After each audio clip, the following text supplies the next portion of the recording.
this is Alvin G's Punchy the Clown from 1993.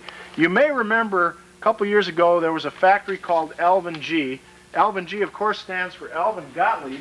Originally they were going to call it Alvin Gottlieb and Company, but the Gottlieb Company decided they were going to sue them, so they had to change it to Alvin G. They made about 4 or 5 pinballs.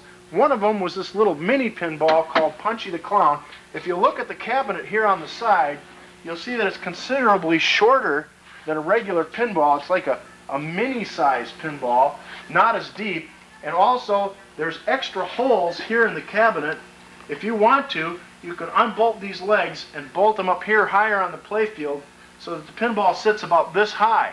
That's for little kids. This was supposed to go in Chuck E. Cheese type locations where you have a bunch of little kids.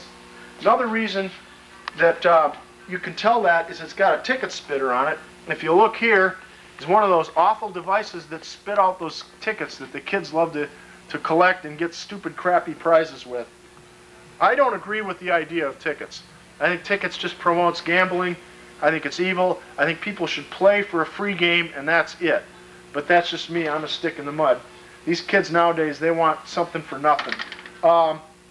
When Alvin G closed up, one of the pinball collector's sons was working there, and on the last day, the employees could buy whatever was left game-wise for $200, $300, or $500. So I actually got this game new in the box for $300 because I had done this other collector some favors.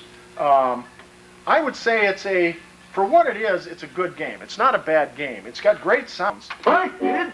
Hi, Punchy the Clown. Get ready. It shoots the ball up into play, right up out of the middle here. Get ready. Roll 5. It's got some good bumpers. It's got great sounds.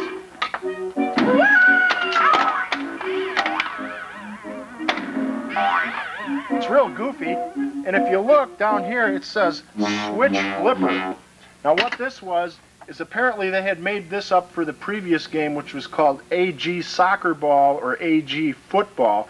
It actually had a little wire form that went around the flipper, and every time the ball came near the flipper, it would move the wire form, and it would automatically flip the flipper. It was like playing pinball with a robot.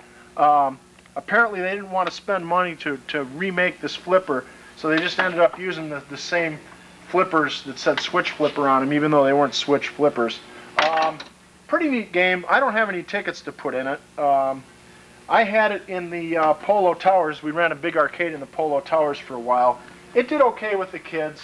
It's a little too annoying for adults, and I don't like the fact that it's short. I like a longer play field with more stuff to shoot for. But again, it's not a great game. It's just kind of an average, good game. What do you think, Ugly Mike? Average. Average. Maybe even a little below for an adult. Except for the sounds. Hi, kid. Hi, Punchy the Clown. Get We ready. know. Which are kind of neat. And yeah, we're going to pick out some more games to go over. We'll be back in a second.